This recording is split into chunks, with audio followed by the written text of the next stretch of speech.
حکم ربی کے مطابق آدم و حوا سرندیب پہنچ گئے۔ ایک روز جبرائیل علیہ السلام ان کے پاس 7 ٹکڑے لوہے کے لے کر آئے تاکہ انہیں آہن گری سکھائیں۔ آگ کی ضرورت پڑی تو جہنم سے آگ لائی گئی، لیکن وہ اس قدر گرم تھی کہ استعمال نہ کی جا سکی۔ بالآخر چکماک پتھر رگڑ کر اس سے آگ پیدا کی گئی۔ جبرائیل علیہ السلام نے آدم علیہ السلام کو آہن گری سکھائی اور آلات زراعت بنا کر دیے۔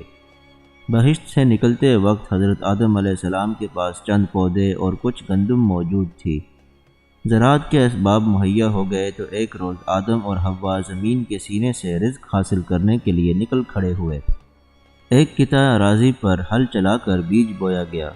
آدم نے گندم اور حوا نے جو کے بیج بوئے۔ پھر وہ شب و روز اس کھیتی کی دیکھ بھال میں لگ گئے۔ ان کی زندگی ایک خاص ڈگر پر چل پڑی۔ ایک روز جب وہ دونوں اپنے کھیت کی منڈھیر پر بیٹھے آسمان پر بادلوں کا راستہ دیکھ رہے تھے، اچانک آدم علیہ السلام کی نگاہ ایک بھیڑ پر پڑی۔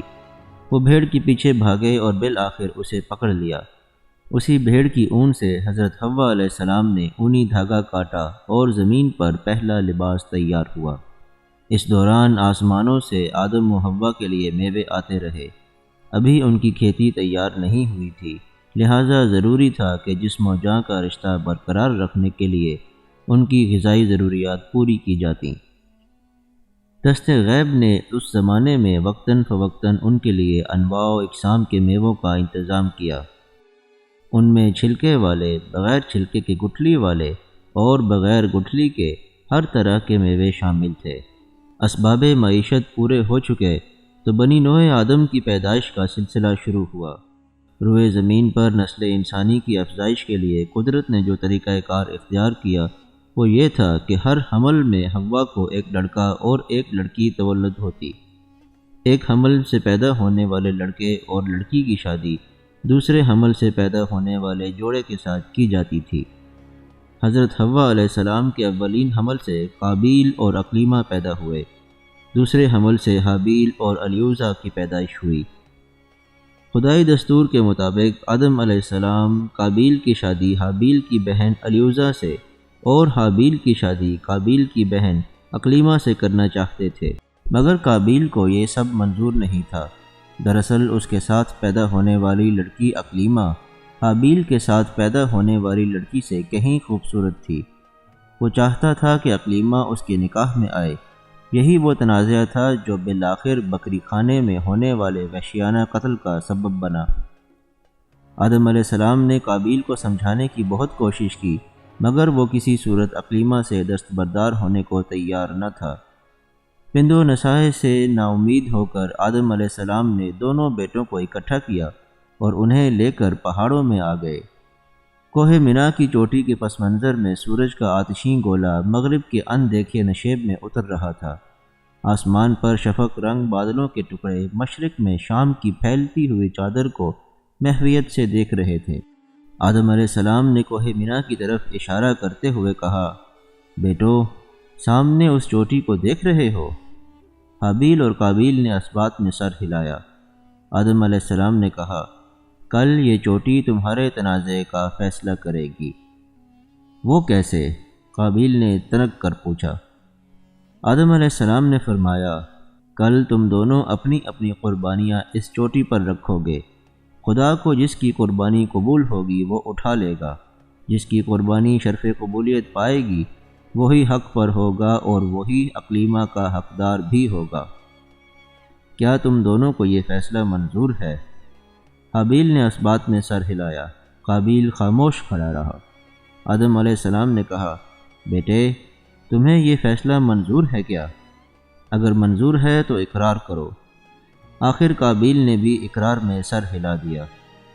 اگلے روز دونوں اپنی اپنی قربانیوں کے ساتھ آدم علیہ السلام کے روبرو حاضر ہو گئے۔ آدم علیہ السلام نے دونوں بیٹوں کو لیا اور کوہ مینا کی طرف چل دیے۔ قابیل کسان تھا اور حابیل چرواہا۔ قابیل نے کچھ سڑا ہوا فالتو غلہ قربانی کی غرض سے لیا تھا، جبکہ حابیل نے ایک تندرست جانور کی قربانی دینا تھی۔ کوہ مینا پر پہنچ کر آدم علیہ السلام نے دونوں قربانیاں اپنے دست مبارک سے ایک مخصوص مقام پر رکھ دیں۔ پھر ہاتھ اٹھا کر دعا کی کہ دونوں میں سے جس بھائی کی قربانی خدا کو قبول ہو اس قربانی کو ایک آگ نمودار ہو کر جلا جائے۔ آدم علیہ السلام کی دعا قبول ہوئی۔ پہاڑ کے غار سے سرخ رنگ کی آگ برآمد ہوئی اور مینا کی چوٹی کو چھو کر واپس چلی گئی۔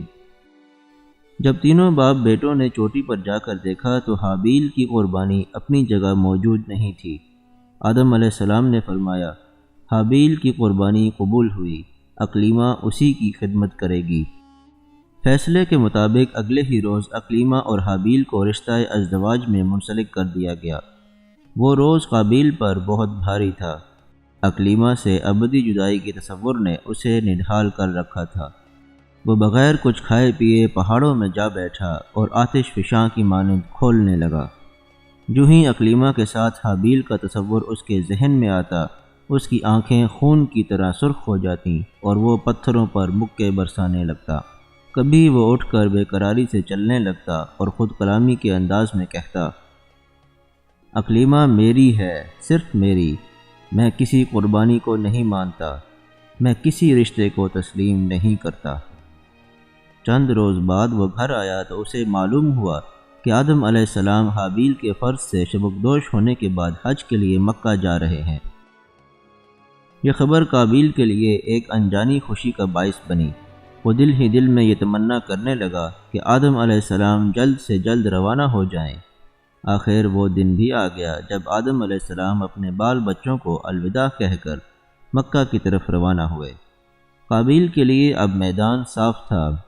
ایک روز حابیل سے اس کا سامنا ہوا تو اس نے اسے سخت برا بھلا کہا، یہاں تک کہ اسے قتل کی دھمکی دی۔ حابیل نیک خو اور بردبار تھا۔ اس نے متحمل لہجے میں کہا، خدا پرہیزگاروں کا عمل قبول کرتا ہے، اسی لیے میری قربانی قبول ہوئی۔ تو میری کامیابی پر حسد کیوں کرتا ہے؟ پھر کہنے لگا، اگر تو نے مجھے ہلاک کرنے کو ہاتھ اٹھایا تو میں ایسا نہیں کروں گا، کیونکہ میں اپنے رب سے ڈرتا ہوں۔ باقی تیری جو مرضی میں آئے وہ کر۔ خدا کے ہاں بدنیت کی دھمکی کام آ سکتی ہے اور نہ بے وجہ کا غصہ۔ میں چاہتا ہوں کہ تو میرا اور اپنا گناہ اپنے ہی ذمے لے لے تاکہ تو اہل دوزخ سے ہو جائے، کیونکہ ظالموں کی یہی سزا ہوتی ہے۔ حابیل کی ان باتوں سے قابیل کے بغض و عناد میں اضافہ ہوا اور اس نے اسے جان سے مارنے کا پختہ ارادہ کر لیا۔ اور پھر وہ رات آن پہنچی۔ روئے زمین کا پہلا قاتل تاریکی کے پردے میں اپنے گھر سے نکلا اور اپنے بھائی کے گھر کی طرف چل دیا۔ اس نے حابیل کو بکری خانے میں بے خبر سوتا ہوا پایا۔ کوشش کے باوجود اسے اس کی جان لینے کا کوئی طریقہ سمجھ میں نہیں آیا۔ آخر شیطان ایک انسان کے بھیس میں سانپ پکڑے اس کے روبرو آیا۔ اس نے سانپ کا سر پتھر سے کچل کر قابیل کو قتل کی راہ دکھائی۔ قابیل نے شیطان کی نقل کرتے ہوئے اپنے حق پرست اور نیک فطرت بھائی کا سر پتھر سے کچل ڈالا۔ ارتکاب جرم کے بعد فطری طور پر مجرم کو خوف دامن گیر ہو جاتا ہے۔ ایسا ہی خوف و اضطراب قابیل پر بھی طاری ہوا۔ اس کے اندر یہ خواہش پیدا ہوئی کہ اس کا جرم دوسروں کی نگاہوں سے پوشیدہ رہے۔ خاص طور پر اسے اپنے باپ کا خیال آیا۔ اس نے سوچا کہ اگر حابیل کا مردہ جسم ظاہر ہو گیا تو باپ اسے قاتل سمجھے گا۔ اس نے بھائی کی لاش ایک گٹھڑی کی صورت اپنی کمر پر رکھی اور پہاڑوں میں نکل گیا۔ کئی دن تک وہ اس گٹھڑی کے ساتھ مارا مارا پھرتا رہا۔ اسے کچھ سمجھ نہیں آ رہی تھی کہ اس بدبودار جسم سے کیسے پیچھا چھڑائے۔ کہا جاتا ہے کہ جہاں جہاں حابیل کا خون گرا وہ زمین شور ہو گئی۔ گرمی کے سبب لاش پھول گئی اور قابیل کا دماغ بدبو سے پھٹنے لگا۔ آخر وہ نڈھال ہو کر ایک جگہ بیٹھ گیا۔ اس وقت حکم ربی سے 2 کوے آئے اور قابیل کے سامنے ایک دوسرے سے لڑنے لگے، یہاں تک کہ ایک نے دوسرے کو مار ڈالا۔ بعد ازاں زندہ بچ رہنے والے نے اپنی چونچ سے زمین میں ایک گڑھا کھودا اور مردہ ساتھی کا جسم اس میں رکھ کر اوپر مٹی ڈال دی۔ کوے کا یہ عمل دیکھتے ہی قابیل کی عقل میں آ گیا کہ وہ بھائی کی لاش کیسے دفن کرے۔ اس نے بڑے تعصب سے کہا، افسوس میری حالت پر، کیا میں اس سے بھی گیا گزرا ہوا کہ اس کوے کے ہی برابر ہوتا اور اپنے بھائی کی لاش کو چھپا دیتا۔ ایک ادنا پرندے کے ذریعے لاش دفنانے کا طریقہ بتا کر اللہ تعالیٰ نے قابیل پر یہ واضح کیا کہ اس کی عقل کتنی محدود ہے۔ قابیل کو اپنی کم فہمی پر شرمندہ ہونا پڑا، تاہم لاش دفنانے کے بعد وہ واپس گھر روانہ ہوا۔ حابیل کی گمشدگی سے سب پریشان تھے، خاص طور پر اس کی منکوحہ اقلیمہ۔ وہ اسے تلاش کرتے کرتے تھک چکی تھی۔ قابیل جانتا تھا اب اس کا یہاں رہنا ٹھیک نہیں۔ اس نے اپنی بہنوں میں سے ایک کو ساتھ لیا اور راتوں رات یمن کی طرف روانہ ہو گیا۔ حوا کے تمام لڑکے اور لڑکیاں ایک دوسرے کے بھائی بہن تھے، مگر نسل انسانی کی افزائش کے لیے ضروری تھا کہ ان کی شادیاں کی جاتیں، لہٰذا اس مخصوص دور میں بھائی بہن کی شادی حکم ربی کے عین مطابق تھی۔ یہ روایت ہے کہ جب قابیل نے حابیل کو قتل کیا تو اس قتل کے سبب ہر طرف تاریکی پھیل گئی۔ فضاؤں میں ایک عجیب طرح کی اداسی نے ڈیرے ڈال دیے۔ جب آدم علیہ السلام مکہ سے واپس آئے تو قابیل و حابیل کو غائب اور لواحقین کو سخت پریشان پایا۔ انہیں معلوم ہوا کہ ان کی مکہ روانگی کے چند ہی روز بعد حابیل و قابیل دونوں غائب ہو گئے تھے۔ پھر کچھ روز بعد قابیل اکیلا واپس آیا، لیکن راتوں رات اپنی بہن کو لے کر واپس چلا گیا۔ اس وقت سے حابیل و قابیل کا کچھ پتہ نہیں۔ ان اطلاعات نے آدم علیہ السلام کو سخت مضطرب کر دیا۔ انہیں نافرمان قابیل کی تو اتنی فکر نہیں تھی، مگر حابیل کی گمشدگی نے انہیں بے حد ملول کیا۔ وہ روز حابیل کو تلاش کرنے پہاڑوں میں نکل جاتے، لیکن شام کو ناکام واپس لوٹتے۔ اپنی معصوم اور بیوہ بیٹی اقلیمہ کی حالت ان سے دیکھی نہ جاتی تھی۔ اس نے حابیل کے غم میں اپنا حال خستہ کر لیا تھا۔ آخر ایک روز صبح کے وقت آدم علیہ السلام نے ایک خواب دیکھا۔ حابیل الغیاث الغیاث یعنی اے پدر پکار رہا تھا۔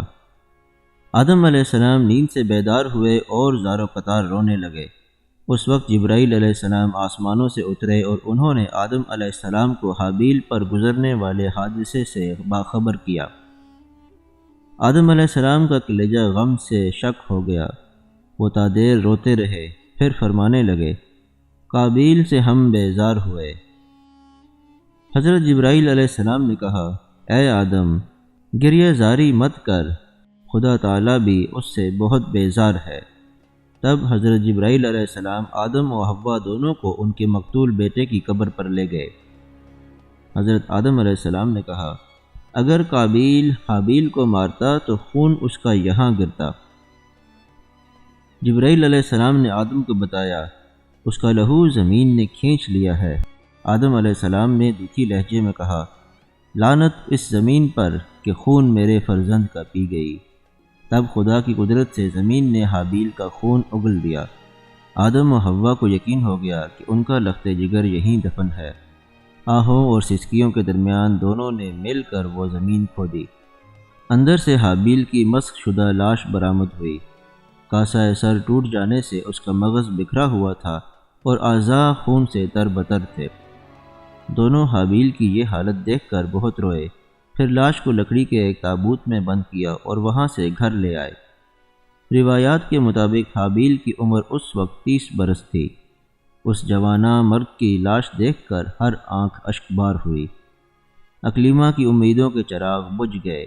اس کا انتظار ایک روح فرسا خبر تک پہنچ کر دم توڑ گیا۔ کرۂ ارض پر اپنے مرحوم شوہر پر رونے والی وہ پہلی عورت تھی۔ آدم و حوا اور اقلیمہ کے آنسو دیکھ کر آسمان کے فرشتے بھی رو پڑے۔ ہر شے اداس ہو گئی۔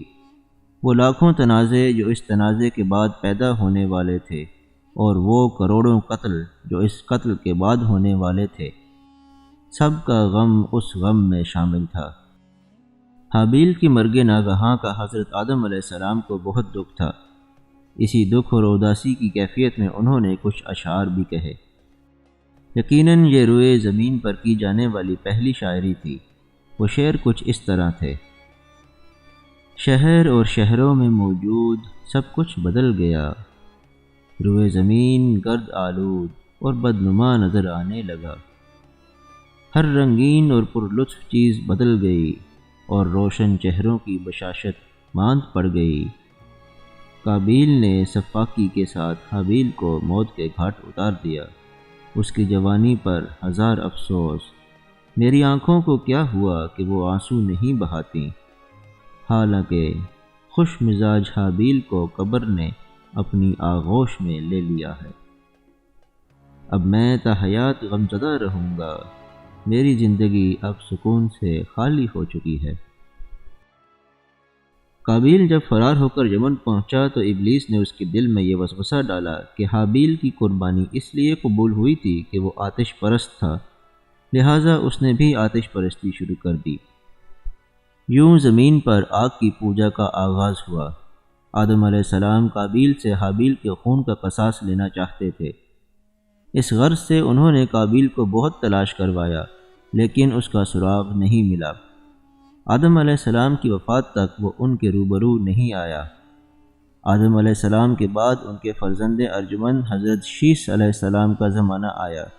ان کے زمانے میں بھی قابیل روپوش ہی رہا۔ زندگی کے آخری ایام میں آدم علیہ السلام پر یہ وحی نازل ہوئی کہ وہ یمن پہنچے اور وہاں کے آتش پرستوں کو دین حق کی طرف بلائیں۔ حکم ربی کی تعمیل میں آدم علیہ السلام نے یمن کا رخ کیا۔ قابیل کو جب باپ کی آمد کا پتہ چلا تو خوف کے سبب وہ یمن سے بھی روپوش ہو گیا۔ جب آپ یمن میں فرض رسالت ادا کر رہے تھے تو اولاد قابیل نے آپ سے معجزہ طلب کیا۔ آپ نے سنگ خارا سے پانی جاری کیا۔ دوسرا معجزہ آپ نے یہ دکھایا کہ ایک درخت جو دور تھا آپ کے بلانے پر قریب چلا آیا۔ پھر آدم علیہ السلام نے کچھ کنکریاں مٹھی میں دبائیں اور ان کنکریوں نے گواہی دی کہ آدم علیہ السلام خدا کے رسول ہیں۔ نبوت آدم کی یہ کھلی نشانیاں دیکھ کر بھی آل قابیل کو ایمان نصیب نہ ہوا۔ وہ اپنی آتش پرستی پر ڈٹے رہے۔ اپنا فرض پورا کرنے کے بعد آدم علیہ السلام وہاں سے واپس چلے آئے۔ ان کے جانے کے بعد قابیل یمن واپس لوٹ آیا۔ قابیل کے انجام کے متعلق روایت ہے کہ آخر عمر میں اس کا رنگ تاریک رات کی طرح سیاہ ہو گیا تھا۔ بھائی کے خون اور آتش پرستی جیسے گناہوں کی پھٹکار نے اس کے چہرے پر مستقل ڈیرے ڈال دیے تھے۔ اس کی صورت ایسی ہو گئی تھی کہ لوگ دیکھ کر خوف کھاتے اور پتھر مارتے تھے۔ ایک روز وہ کسی کوچے سے گزر رہا تھا کہ ایک لڑکے نے اسے ایسا پتھر مارا کہ ہلاک کر دیا۔ آدم علیہ السلام کے زمانے میں جو علوم ظاہر ہوئے وہ علم طب، علم الحساب اور علم موسیقی تھے۔ اہم پیشے زراعت اور نور بافی تھے۔ آدم علیہ السلام کی اولاد بعض روایات میں 120 اور بعض میں 40 تھی۔ ان میں نصف لڑکے اور نصف لڑکیاں تھیں۔ اس اولاد میں حضرت شیث علیہ السلام کی پیدائش حابیل کے قتل کے 5 سال بعد ہوئی۔ اس کے 130 سال بعد حبود پیدا ہوئے۔ آدم علیہ السلام کے وصال کے وقت ان کی نسل سے موجودہ زندہ افراد کی تعداد قریباً 40,000 تھی۔ آدم علیہ السلام کی وفات کا وقت قریب آیا تو آپ کے تمام بیٹے سوائے حابیل کے زندہ تھے۔ روایت ہے کہ تمام بیٹوں نے اپنے باپ کے پاس آ کر عرض کی کہ ہم کچھ اثاثہ چاہتے ہیں تاکہ اس کے ذریعے اپنے روزگار استوار کریں۔ آدم علیہ السلام نے دعا کی اور آسمانوں سے جبرائیل علیہ السلام کچھ سونا اور چاندی لے کر اترے۔ اولاد آدم نے ان چیزوں کو ناکافی جانا۔ تب حضرت آدم علیہ السلام نے فرمایا، زمین کا سینہ ایسی دھاتوں سے بھرا ہوا ہے، ان گنت خزانے یہاں دفن ہیں، جاؤ اور اپنی اپنی تباہ کے مطابق اپنا رزق تلاش کرو۔ جب آپ کی طبیعت زیادہ خراب ہوئی تو اپنی اولاد سے فرمایا، قریب ہے کہ میں دنیا سے کوچ کر جاؤں، میرا قائم مقام میرا بیٹا شیث ہوگا، تم سب اس کی فرمانبرداری کرنا۔ سب نے اقرار کیا کہ وہ شیث کو اپنا سربراہ تسلیم کریں گے اور اس کی ہدایت پر عمل کریں گے۔ تب آدم علیہ السلام نے ایک مطمئن اور گہری سانس لی اور لواحقین سے کہا کہ مجھے تنہا چھوڑ دیا جائے۔ اس کے بعد آپ خدا کی یاد میں مشغول ہو گئے۔ اسی حالت میں آپ کی روح قفس عنصری سے پرواز کر گئی۔ آدم علیہ السلام کی تدفین کے لیے جبرائیل علیہ السلام بہشت سے کفن لے کر آئے۔ آپ نے ابو البشر حضرت آدم علیہ السلام کی نماز جنازہ پڑھائی۔ اس میں آپ کی شریک حیات حوا اور تمام بیٹیاں بھی شریک تھیں۔ تدفین کے بعد 2 برس تک آل آدم تربت آدم پر موجود رہی۔ بعد ازاں سب اپنے اپنے علاقوں کو روانہ ہو گئے۔ آدم و حوا کی تدفین کوہ سرندیب پر ہوئی تھی۔ یہی وہ جگہ ہے جہاں آدم جنت سے نکالے جانے کے بعد اترے تھے۔ ان کے قدم کا نشان اب بھی اس پہاڑ پر موجود ہے۔ آدم علیہ السلام کی توبہ بھی اسی مقام پر قبول ہوئی تھی۔ ایک زمانے تک آدم و حوا کی قبریں کوہ سرندیب پر موجود رہیں، یہاں تک کہ طوفان نوح آیا۔ اللہ تعالیٰ کے حکم پر حضرت نوح علیہ السلام نے آدم و حوا کی ہڈیاں کشتی میں رکھ لی تھیں۔ بعد ازاں حضرت خضر علیہ السلام نے ان باقیات کو بیت المقدس میں دفن کیا۔